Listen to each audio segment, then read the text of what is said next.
기독교사들의 모임인 좋은교사운동이 정서행동 위기학생 연구 모임을 운영하며 지원 법안 마련에 힘을 쏟고 있습니다.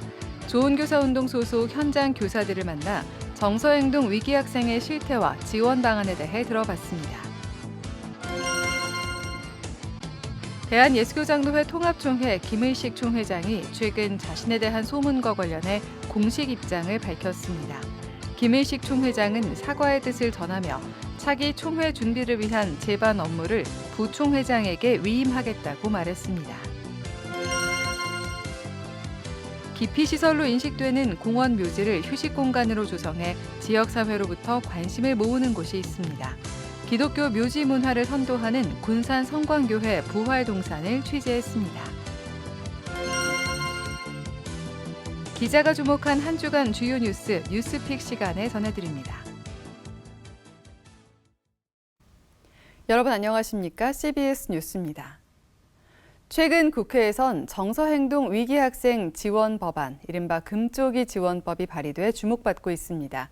기독교사들의 모임인 좋은교사운동은 정서행동 위기학생 연구 모임 마음 친구를 운영하며 법안 제안 등 다양한 지원 활동에 힘써 오고 있는데요. 좋은교사운동 소속 현장 교사들을 만나 정서행동 위기학생의 실태와 지원 방안에 대해 들어봤습니다. 오요셉 기자입니다. 최근 초등학교 3학년 학생의 교감 뺨폭행 사건이 불거지는 등 정서행동 위기학생에 대한 우려가 커지고 있습니다. 현장 교사들은 정서행동 위기학생이 최근 급증했다며 전문적이고 체계적인 지원 방안이 꼭 필요한 상황이라고 입을 모았습니다. 정서행동 위기는 주의력 결핍 과잉 행동장애, ADHD를 비롯해 품행장애와 반항장애, 우울증과 무기력 등 다양한 형태로 나타나고 있습니다. 특히 ADHD 소아청소년 환자는 2017년 4만 9천 명에서 2022년 7만 1천 명으로 44% 이상 증가했을 정도로 심각한 상황입니다. 극심한 입시 경쟁과 가정 환경 문제, 자극적인 미디어 노출 등과 더불어 코로나19로 인한 장기간의 학교 교육 공백이 큰 영향을 미친 것으로 분석됩니다. 친구가 길을 막고 있었을 때 그러면 저희 같은 경우는 그럼 좀 비켜줘, 나 좀 지나갈게 라고 말하면 되는데 그냥 명치를 때리는 거예요. 그러니까 자기가 비켜줘라는 말을 그 당시에는 생각이 안 났대요. 또 자해하는 친구들도 있어요. 네, 그러니까 손목을 계속 긋는다거나 칼로. 문제는 정서행동 위기학생 상황이 심각해지고 있지만 정작 교육 현장에선 담임교사들의 개인 역량에만 의존하고 있다는 겁니다.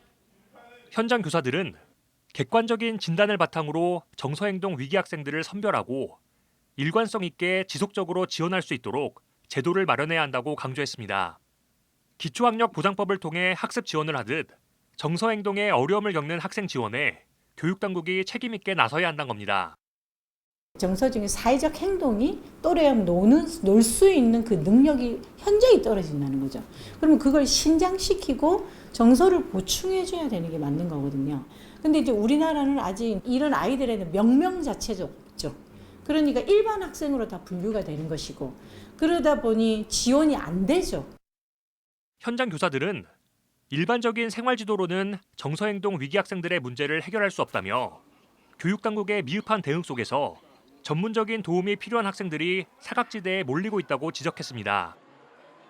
이 아이들에 대한 컨트롤 타워의 역할을 할 수 있는 전문가가 필요한 거예요. 선생님은 컨설팅 할 수 있어야 되고 학부모에게 양육 코칭을 제공할 수 있어야 돼요. 네, 그걸 좀 일관성 있게 이 사람이 1학년, 2학년, 3학년 이에 대한 차트가 있어야 돼요. 그러니까 문제 행동이 겉으로 봤을 때 동일해 보여도 아이들마다 다 다르거든요. 이 행동을 관찰해 줄 수 있는 선생님, 기록해 줄 수 있는 선생님, 또 대체 행동을 교수해 줄 수 있는 그런 전문적인 인력이 좀 필요하지 않을까라는 생각이 들어요. 좋은교사운동은 심각해지고 있는 정서행동 위기학생 문제를 단순히 금쪽이 정도로만 치부해서는 안 된다며 이들의 치유와 안정망 구축에 교육당국이 적극적으로 나서달라고 촉구했습니다. CBS 뉴스 오요셉입니다. 대한예수교장로회 통합총회 김의식 총회장이 최근 자신에 대한 소문과 관련해 공식 입장을 밝혔습니다. 김의식 총회장은 사과의 뜻을 전하며 차기 총회 준비를 위한 제반 업무를 부총회장에게 위임하겠다고 말했습니다. 이승규 기자의 보도입니다. 대한예수교장로회 통합총회 김의식 총회장이 최근 자신을 둘러싼 소문과 관련해 처음으로 공식 입장을 내놨습니다. 김의식 총회장은 입장문을 통해 자신과 관련한 소문으로 상처받은 모든 이들에게 사과의 뜻을 전하며 차기 총회 준비를 위한 제반 업무를 부총회장에게 위임하겠다고 말했습니다. 해외 교단과의 협력을 위한 활동과 총회장으로서의 필수 역할을 제외한 다른 활동은 하지 않겠다는 겁니다. 김의식 총회장은 사생활 논란과 관련한 보도가 나오기 이전부터 해외 교단과의 협력 위주로 총회장 활동을 이어왔습니다. 김의식 총회장은 저로 인해 하나님의 영광이 가리거나 총회 건의가 실추되는 상황을 지켜만 볼 수는 없었다며 109회 총회가 하나님의 은혜 가운데 잘 진행될 수 있도록 기도해달라고 당부했습니다. 이에 따라 예장통합총회 제109회 총회 준비는 김영걸 목사 부총회장이 주도할 것으로 보입니다. 예장통합총회 전 총회장들도 조만간 만나 이번 사태와 관련한 대책을 논의할 것으로 알려졌습니다. 김의식 총회장이 자신에 관한 소문 내용을 적극 부인하고 있는 상황에서 이번 입장문이 비판 여론을 잠재울 수 있을지 주목됩니다. 한편 기독교 윤리실천운동은 최근 성명을 발표하고 김의식 총회장은 직에서 즉각 사퇴하고 예장통합총회는 김 총회장을 징계하라고 촉구했습니다. 기윤실은 김의식 총회장이 지금이라도 모든 사실을 밝히고 모든 직위에서 물러나 자숙해야 한다며 늦었지만 그렇게 하는 것만이 교회의 권위를 조금이라도 회복시킬 수 있다고 말했습니다.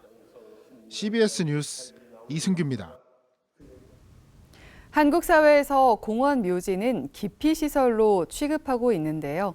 기피시설로 여기는 공원 묘지가 많은 사람이 찾는 힐링 장소로 탄생해 지역사회에 관심을 모으고 있습니다.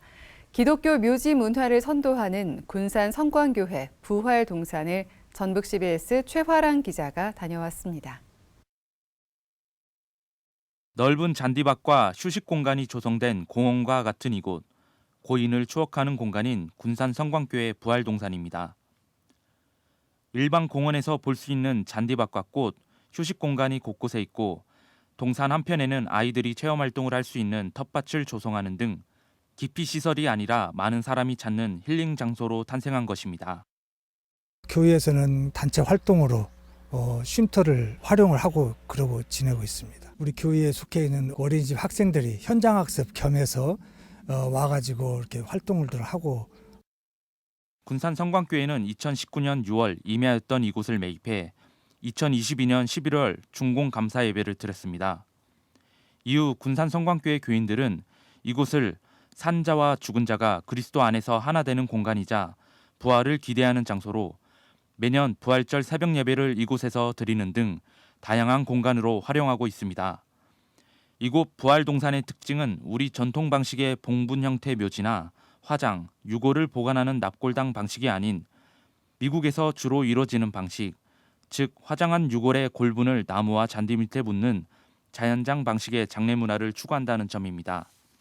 한국장례문화진흥원의 2023년도 장례문화 대국민 인식조사 보고서에 따르면 실제 국민들은 매장보다 화장을 선호하고 특히 화장 후 자연장을 선호하는 것으로 조사됐습니다.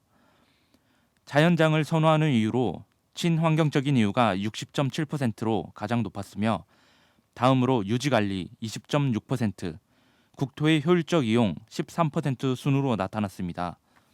이러한 사회적 인식 변화에 따라 군산 성광교회 차상영 목사는 공원에 놀러 온 것처럼 즐겁게 앞서가신 분에 대한 추억을 나눌 수 있는 묘지 문화를 선도해야 한다고 말했습니다. 올 때마다 바로 여기가 구약에서 말하고 있는 영적 헤브론이다. 그 생각이 들어서 앞으로 우리 한국 교회 안에 이런 기독교적 개념을 가진 묘지 문화가 많이 보급이 됐으면 좋겠다. 그 생각과 그리고 기도 제목을 가지고 있습니다. 지역 주민들의 반대에 부활동산 조성이 무산될 위기도 있었지만 지금은 지역 주민들이 매일 운동하러 찾는 앞산이자 뒷산이 된 부활동산. 앞으로 교회 묘지 문화가 어떻게 변화해야 할지 보여주는 혁신적인 모델을 제시하고 있습니다. CBS 뉴스 최화랑입니다. 교회개혁 실천연대가 교회개혁과 한국교회 트렌드를 대표 주제로 세 차례에 걸쳐 연속 포럼을 진행합니다. 개혁연대 남호성 공동대표는 플로팅 크리스천과 가난한 성도와 같이 교회에 정착하지 못한 기독교인들이 늘어났다며 교회 상황이 변한 만큼 교회 개혁운동의 방향을 재정비하기 위해 포럼을 열게 됐다고 말했습니다. 첫 번째 포럼 발제자로 나선 개혁연대 방인성 고문은 한국교회가 가장 먼저 회복해야 하는 것은 예수 그리스도의 삶을 살아내는 것이라며 하나님을 사랑하고 이웃을 사랑하는 것이 신앙의 핵심이 돼야 한다고 강조했습니다.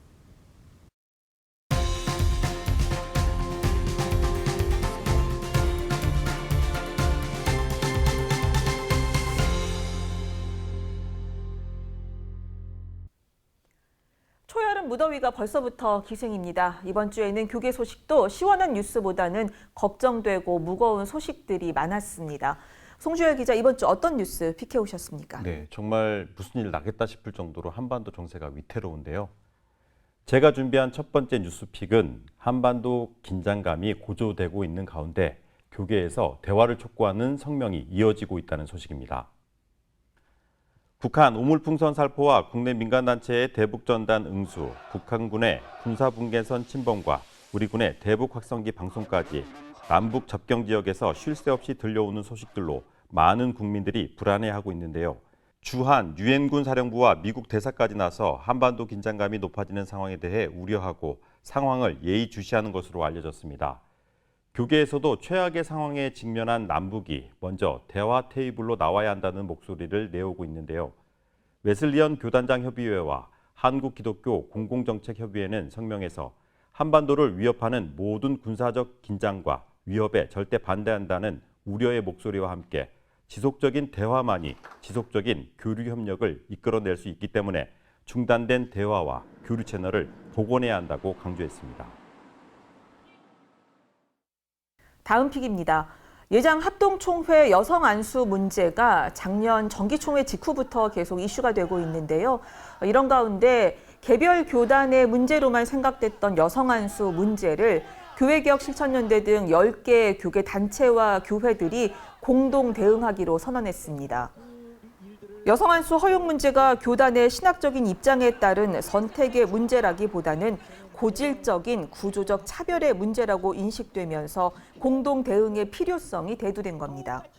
교단 안에서뿐 아니라 교단 밖에서도 여론을 형성하고 여성 안수 지지 활동을 한다는 건데 9월에 열리는 예장합동총회에서 여성 안수의 허용이 이루어질 수 있을지 관심 있게 지켜봐야겠습니다.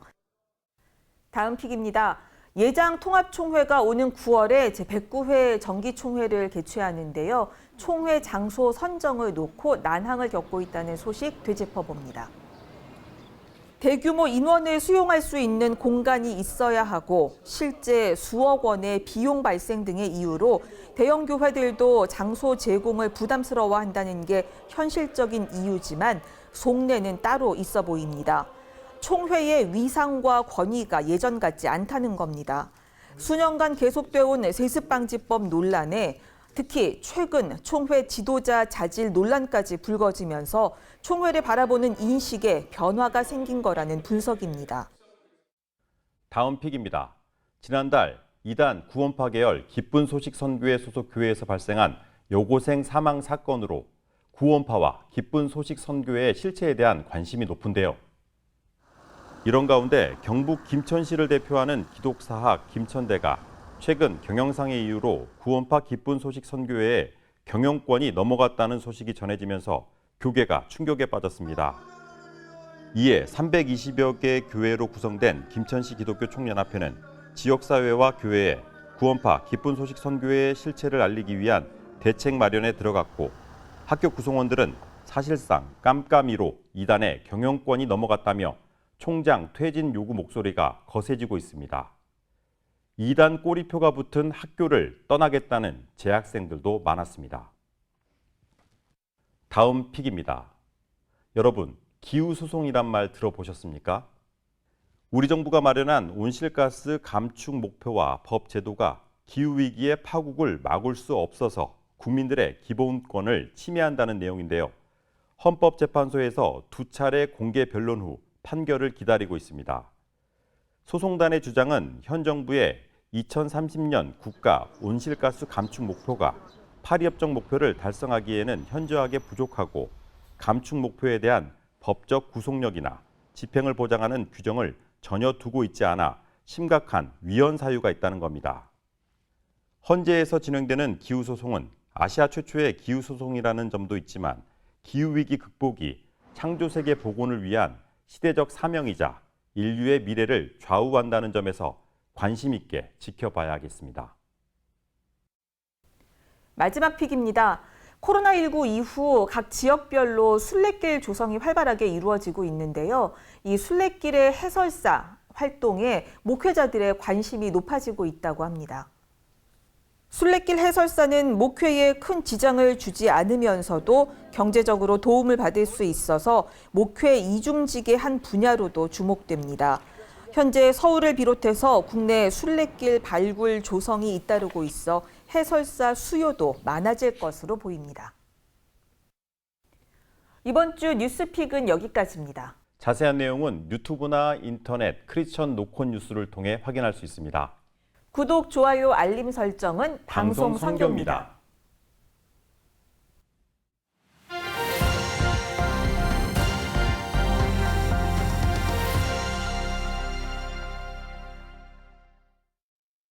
간추린 지역교계 소식입니다.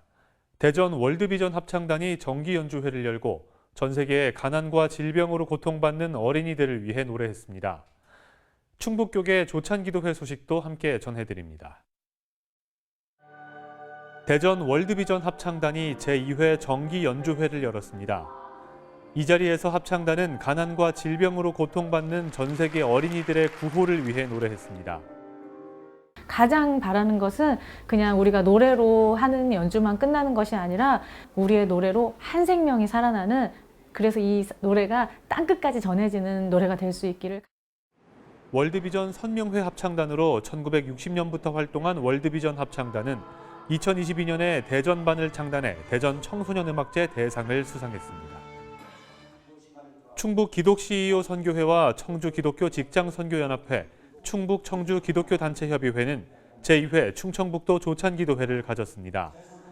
충북을 복음화되게 하옵소서란 주제로 진행된 이번 조찬기도회에서 참석자들은 나라와 충북의 발전, 지역 복음화와 다음 세대를 위해 한 마음으로 기도했습니다.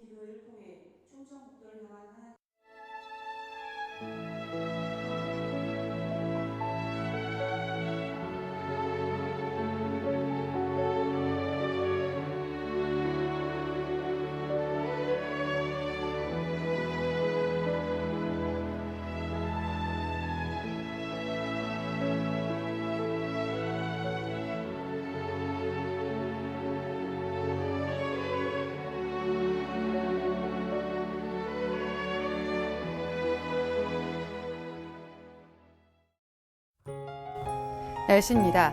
내일은 전국 대부분 지역에 비나 소나기가 내리겠습니다. 내일 아침 최저 기온은 18도에서 23도, 낮 최고 기온은 25도에서 33도로 예상됩니다. 이상으로 뉴스를 마칩니다. 시청해주신 여러분 고맙습니다.